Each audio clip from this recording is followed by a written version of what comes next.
सत्ता मिलने के लिए नेता क्या नहीं करता। इधर से उधर, इस घर से उस घर, विरोधी को भी बिठा लेगा सर, कैसे उड़े बेपर, बदलता है तेवर। यानी कभी शिखंडी, कभी नारी, कभी जानवर, कभी देवता, कभी नर, कुल मिलाकर हवा के अनुसार बदलता है स्वर। अब नफरत की तलवार फेंक, अब नफरत की तलवार फेंक, जयकार प्रेम की करना है, फिर प्रेम भक्त के संबल में हुंकार जोश से भरना है।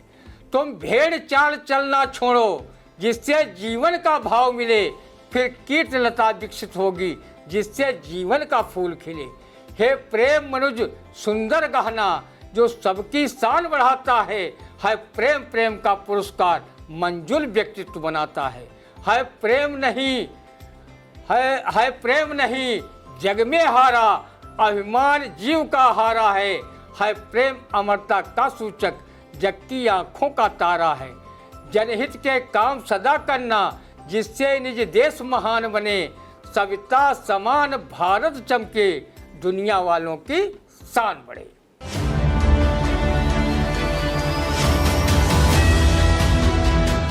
नमस्कार, स्वागत है आप सभी का आई इंडिया के खास शो रंदा में। खबरों पर रंदा चलाने के लिए आई इंडिया के स्टूडियो में मौजूद है वरिष्ठ पत्रकार, कवि एवं रंगकर्मी ज्ञान प्रकाश सिंह प्रतीक जी। तो प्रतीक जी, आपका बहुत बहुत स्वागत है आई इंडिया के स्टूडियो में। आज पहली खबर की शुरुआत करते हैं, जहां स्वामी प्रसाद मौर्य का विवादित बयान, बौद्ध मठ तोड़ बनाए गए केदारनाथ व बद्रीनाथ मंदिर धाम। वह बोले, हर मंदिर में मस्जिद ढूंढोगे तो हर मंदिर में ढूंढा जाएगा मठ। अब स्वामी प्रसाद मौर्य के विवादित बयानों पर क्या कहता रंदा, सुनते हैं। सपाई नेवला आजकल खूब उल्टे सीधे धर्म कर्म पर भाषण झाड़ता घूम रहा है। उसकी सियासी जमीन खिसक गई है। उसने जब से बसपा भाजपा छोड़ सपा का दामन थामा है, तब से यह दल बदलू नेवला कहीं रामचरितमानस को लेकर ओछी टिप्पणी करता घूम रहा है, तो कहीं केदारनाथ बद्रीनाथ मंदिर के स्थान को बौद्ध मठ बताता घूम रहा है। वो ऐसे अनाप शनाप बयान देकर सियासी गलियारों में चर्चा में बना रहना चाहता है। अब लोग स्वामी प्रसाद मौर्य के रूप में घूम रहे इस सियासी नेवला को कोई भी व्यक्ति गंभीरता से नहीं लेता। वो जानता है कि सिर्फ ये नेवला उल्टे सीधे बयान देकर चर्चा में बना रहना चाहता है।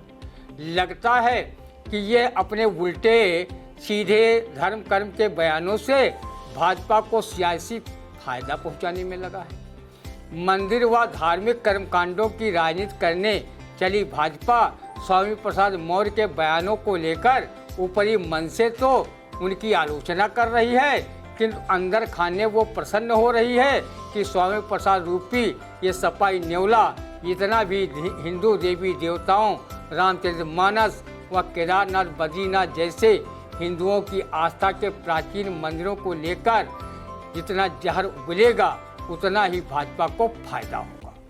बहुत से जानकार सपाई भले ही खुले मंचों से नहीं कह पा रहे हैं, वहीं सपा को चौपट करने के लिए स्वामी प्रसाद मौर्य पार्टी में तो नहीं आया है। इसकी पुत्री संघमित्रा मौर्य आज भी बदायूं से भाजपा की सांसद बनी हुई है। अगर इस सपाई नेवले को भाजपा से इतनी चिढ़ है, तो इसकी पुत्री अभी तक भाजपा में क्यों बनी हुई है? उसे सपा में क्यों नहीं शामिल कराया? इसके साथी दारा सिंह चौहान सपा छोड़कर पुनः भाजपा में चले गए हैं और इसके साथ सपा में आने वाले नेता पुनः भाजपा में वापसी करने हेतु कथित रूप से तैयार बैठे हैं। अखिलेश जी, रंदा की नेक सलाह है कि इस बड़बोले नेता की अगर अनर्गल बयानबाजी पर ब्रेक और क्लच न लगाया गया तो इसका खामियाजा 2022 के विधानसभा चुनाव की तरह 2024 के लोकसभा चुनाव में भी उठाना पड़ेगा। रंदा कभी स्वामी प्रसाद नामक सपाई नेवले को ज़्यादा गंभीरता से नहीं लेता और उसकी अनर्गल बयानबाजी को आप सभी को भी गंभीरता से लेने की ज़रूरत नहीं है।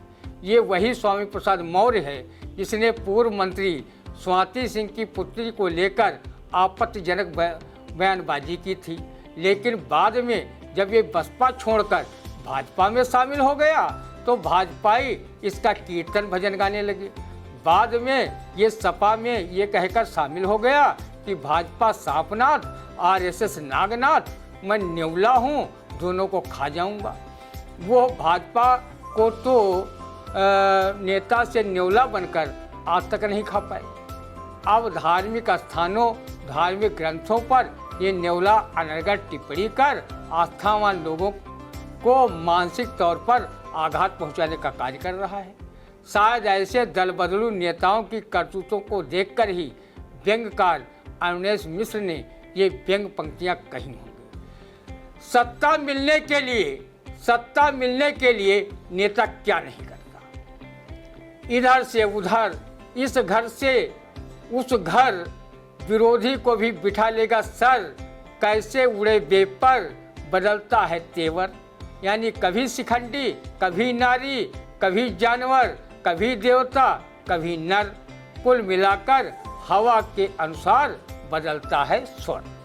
सत्ता मिलने के लिए नेता क्या नहीं करता, इधर से उधर, इस घर से उस घर, विरोधी को भी बिठा लेगा सर, कैसे उड़े बेपर, बदलता है तेवर। यानी कभी शिखंडी, कभी नारी, कभी जानवर, कभी देवता और कभी नर, कुल मिलाकर हवा के अनुसार बदलता है अपना स्वर। तो वाकई सत्ता जो मिलने का लालच होती सत्ता की, तो कैसे अपने स्वर बदलता है आपको रंधा ने बताया। और लेकिन रंधा ने अखिलेश यादव को एक सलाह भी दी है कि ये सलाह है कि जिस तरह से स्वामी प्रसाद मौर्य की बयानबाजी हो रही है, कहीं न कहीं भाजपा खेमा खुश तो होगा, क्योंकि वो हिंदू देवी देवताओं पर जो है टिप्पणी कर कल के जो है टिप्पणी कर रहा है। ऐसी टिप्पणियों से जो है भाजपा को ही मजबूती प्रदान कर रहा है। लेकिन अखिलेश यादव को रंधा की सलाह है कि जो ये बयानबाजी कर रहा है, अगर स्वामी प्रसाद मौर्य इसी तरह से बयानबाजी करते रहे तो जो हाल 2022 में विधानसभा चुनाव में हुआ था, वही हाल 2024 में भी उनको देखने को मिलेगा। तो अगली खबर की शुरुआत करते, जहां कर्ज नहीं चुका पाया पति तो साहूकार ने उसके सामने ही किया उसकी पत्नी से दुष्कर्म, वीडियो बनाकर किया वायरल। पुलिस ने आरोपी को पकड़कर भेजा जेल। महाराष्ट्र के पुणे की घटना है यह, और ये घटना वाकई ही बड़ी निंदनीय है, क्योंकि एक पति के सामने उसकी पत्नी का साहूकार ने जो है दुष्कर्म किया है। क्या कहता है ऐसी घटना पर, सुनते हैं रंधा। रंधा ने चारवाकों का ये कथन कर्ज के संबंध में सुना था। यत जीवेत सुखम जीवेत ऋणम कृत्वा घृतम पिबेत, अर्थात जब तक जियो मौत से जियो, पैसे ना हो तो उधार लेकर घी पियो। महाराष्ट्र के पुणे की घटना चारवाकों के उक्त कथन से मेल नहीं खाती। यहाँ एक कर्जदार जब 40,000 रुपये नहीं चुका सका तो साहूकार इम्तियाज एच शेख ने कर्जदार की पत्नी से पति के सामने ही दुष्कर्म किया और उसका वीडियो बनाकर वायरल कर दिया। पुलिस ने घटना के आरोपी को जेल की सलाखों के पीछे पहुंचा दिया। रंधा जानता है कि कर्ज का मर्ज बहुत भयानक होता है। आदमी कर्ज चुकाना चाहता भी है, लेकिन उसके सामने कुछ ऐसी विषम परिस्थितियाँ आती हैं, वो चाह कर भी कर्ज नहीं चुका पाता। लेकिन उसके परिवार के साथ साहूकार ऐसा घिनौना कृत्य करे तो उसे कठोर सजा मिलनी ही चाहिए। कहीं वो कर्जदार व्यक्ति न होकर कछुआ होता तो वो साहूकार को ये कहते हुए ठेंगा दिखाकर नदी में खिसक जाता। नदी किनारे कछुआ बैठा, कर्जा ले ले खाए, और कर्जा वाला कर्जा मांगे, खिसक नदी में जाए, नरैना ठेंगा ले ले, नरैना ठेंगा।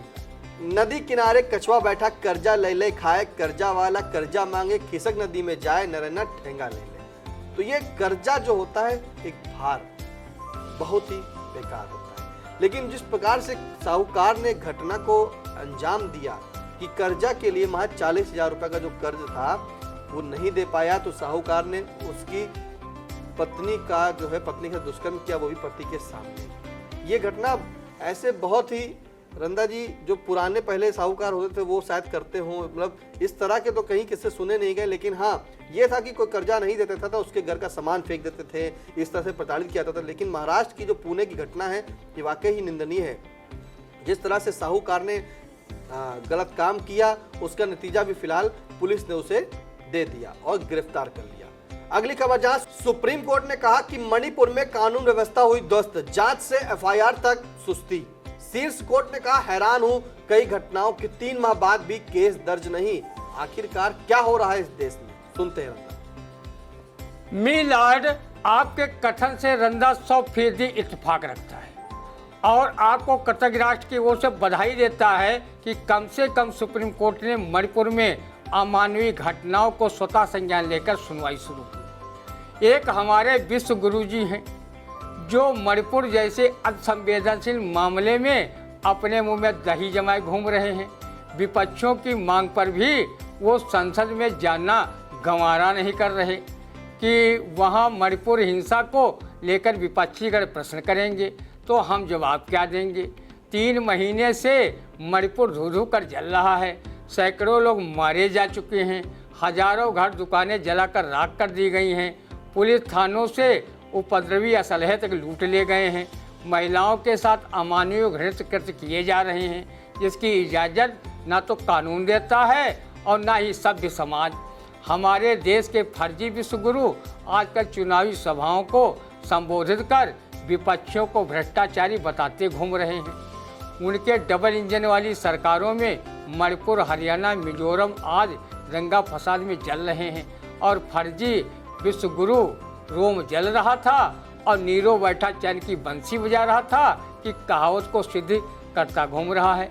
रंदा ने जब से जम्मू कश्मीर के पूर्व गवर्नर सत्यपाल मलिक का ये बयान सुना है तब से उसे देश हित में अज्ञात भय सता रहा है कि ये 2024 का चुनाव जीतने के लिए किसी भी हद तक जा सकते हैं।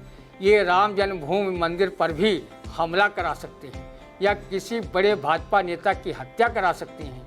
जो लोग सत्ता के लिए पुलवामा जैसी हृदय विदारक घटना करा सकते हैं वो चुनाव जीतने के लिए क्या नहीं करा सकते। अगर सत्यपाल मलिक के इस बयान में कुछ सत्यता है तो ये हमारे देश के लिए बहुत खतरनाक है। आखिर क्या कारण है कि मणिपुर में कानून व्यवस्था ध्वस्त होने के बाद भी केंद्र सरकार ने धारा 356 का प्रयोग अभी तक क्यों नहीं किया और मुख्यमंत्री एन बीरेन सिंह को उनके पद से बर्खास्त क्यों नहीं किया और राजपथ शासन क्यों नहीं लगाया। ये विचारणीय और चिंतनीय विषय है। रंदा ने देशवासियों से अपील की है कि वो इनकी मंशा को पहचानें, इनकी नफरती बयानबाजी पर तवज्जो न दें। ये देश हिंदू, मुस्लिम, सिख, ईसाई, बौद्ध, जैन, पारसी, बहाई सहित विभिन्न धर्मों को मानने वाले लोगों का है। ये रामकृष्ण, गांधी, गौतम का देश है। आपस में हिलमिल कर रहो, अपना तथा देश का विकास करो।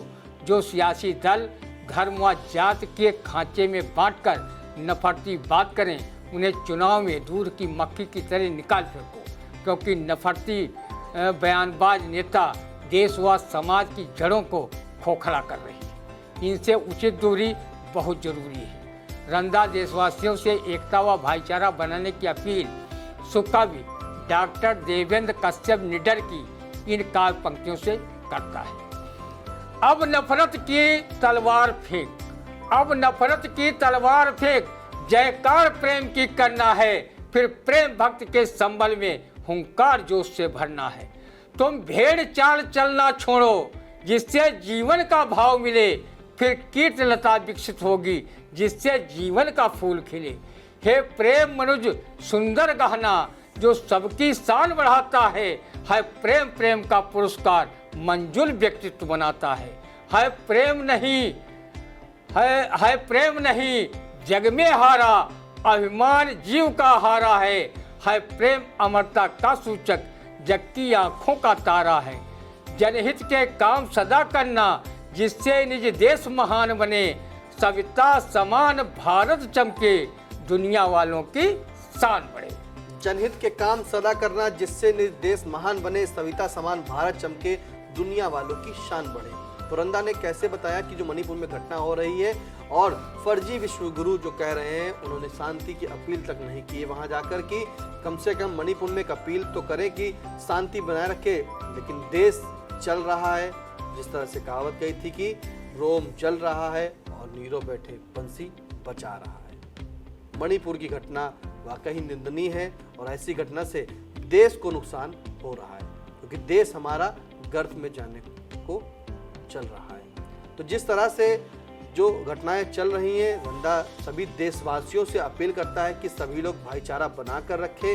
हिंदू, मुस्लिम, सिख, ईसाई, बौद्ध, पारसी, जैन, बहाई सभी का ये देश है और सभी को एक साथ देश में रहकर अपने देश को मजबूत बनाना है और भाईचारा बनाकर देश को आगे बढ़ाना है कि कहीं हमारा देश पीछे ना हो जाए। तो खुद में हौसला रखिए और अपने देश को मजबूत बनाइए और ऐसी घटनाओं से दूर रहिए, विवादों से दूर रहिए। सभी लोग मिलकर साथ देश को आगे बढ़ाएं। तो आज का कैसा लगा आपका रंदा जरूर बताइएगा कमेंट करके। और हाँ, अगर अभी तक आपने यूट्यूब पर जाकर आई इंडिया को सब्सक्राइब नहीं किया है तो सबसे पहले यूट्यूब पर जाएं, आइडिया लिखें, उसके बाद सब्सक्राइब करें, बेल आइकन को प्रेस करें, नोटिफिकेशन को ऑन करें और हाँ, कमेंट करके सुझाव जरूर दें। अब दीजिए इजाजत, फिर मिलते हैं आपसे अगले रंदे के कार्यक्रम में। नमस्कार। बीएस एजुकेशनल महाविद्यालय लखनऊ विश्वविद्यालय से संबद्ध छात्र छात्राओं के लिए उत्कृष्ट शिक्षण संस्थान बीए, एमए, बीकॉम, एमबीए व अन्य कोर्सेज के लिए आज ही संपर्क करें। खैराबाद, बिस्वा रोड, पकरिया, सीतापुर। सत्र 2023-24 के लिए प्रवेश प्रारंभ।